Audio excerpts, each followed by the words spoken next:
There's a great line, this great songwriter from Tin Pan Alley. His name was Sammy Kahn.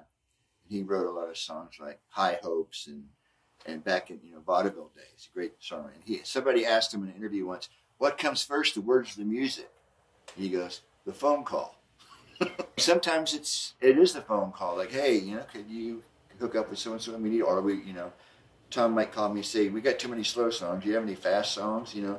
But musically and lyrically, it used to always be music with me for many, many years when I started out, because I was intimidated about doing any words around Tom. But then nowadays it can come from, so a lot of my songs will start with one phrase, a lyrical phrase, and I don't even know what the music is yet, which is completely backwards from how I used to work. So, it can come from anything. It can come from, something you see on TV or somebody says at a restaurant. You're eavesdropping on a conversation, they say some phrase, "Ooh, that's good, I'll put that down." They'll never know.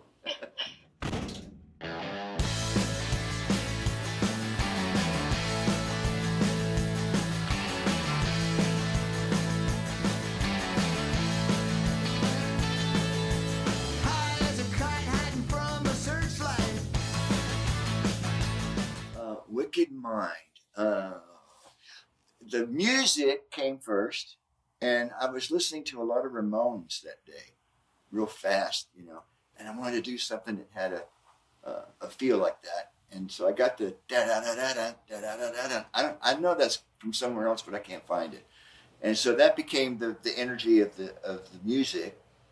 And then it's just like, and this song is the same guy that's in a lot of songs. There's some desperate guy who's running from the cops or the mob or his wife, or running from somebody to try to get to some place of redemption. The same old story. Like, he's dark, he's running, he's being chased and crawling under barbed wire, he's jumping over walls. He's trying to get away from something bad, which is kind of like the world we live in right now, if you want to get deep. But, but he's a good guy. At the end of it, he's got some issues, but he's got a heart of gold. He's a good guy, not a bad guy. So that's the guy. That's where it came from. Just starting with that idea. But a lot of my songs, I noticed, there are guys or women running from something bad. Even going back to Refugee. Tying you up and holding you for ransom. But you don't have to live like a refugee. And I noticed a lot of Tom songs did that too. It's this guy that keeps turning up, just trying to get away from something bad. And so there's another song that's got that same character. It must be a therapeutic thing, subconscious, that keeps drawing me back to the process. Right, I could be exercising my own demons and not even know it. But external combustion, just tell me the truth. Just tell me the truth. That's what I want. That's what you got, External combustion, and that song I think would be some sort of love, or connection, a positive connection of some sort. But he's struggling to get to that plea once again. In This Lifetime was an older song that the Knobs actually used to play a little bit around town in our sets. And it started with the music. It's a very kind of Japanese type music on the guitar.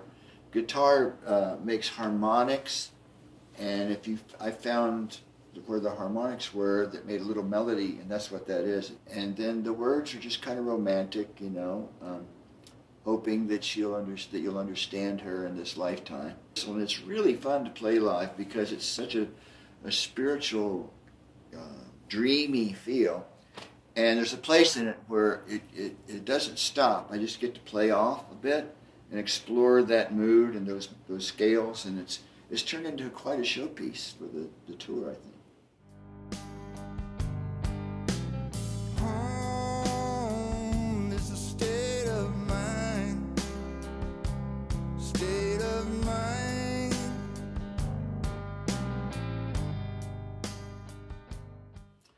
Well, home is a state of mind, isn't it? A home is a place of comfort, of safety, of love, someplace where you feel protected from the world. You can be anywhere, and if you're at home in your head, in your peace of mind, that can be your home. Your comfort zone. And and love is a state of grace. It's a second thought. And then faith is a rising sun, you know, it's going to come up tomorrow. Tomorrow, I hope you tomorrow, you know. It's a very simple song. And it's an old song. When I heard it, I couldn't remember I wrote it. I'm like, that's pretty good for a young guy, you know. That actually holds up okay, you know. I used to record I still record so many songs, but I used to record demos on analog tape, and they kept putting them up in my closet, you know, like 2-inch tapes. Some of them were like finished records, some of them were just sketches. And I just figured I'll get to that someday, and then instead of doing that, I'll go write a new song, and it just piled up. And it was my wife who said, you know, you need to go through that stuff, you know, and just make sure that you didn't overlook something. And those songs you mentioned, I had completely forgotten about them. And I listened to them, and I had an engineer go in, and he started compiling all the analog stuff, and he found those tracks. And it took me by the second verse to go, oh, I remember this now. It had completely gone out into the ether.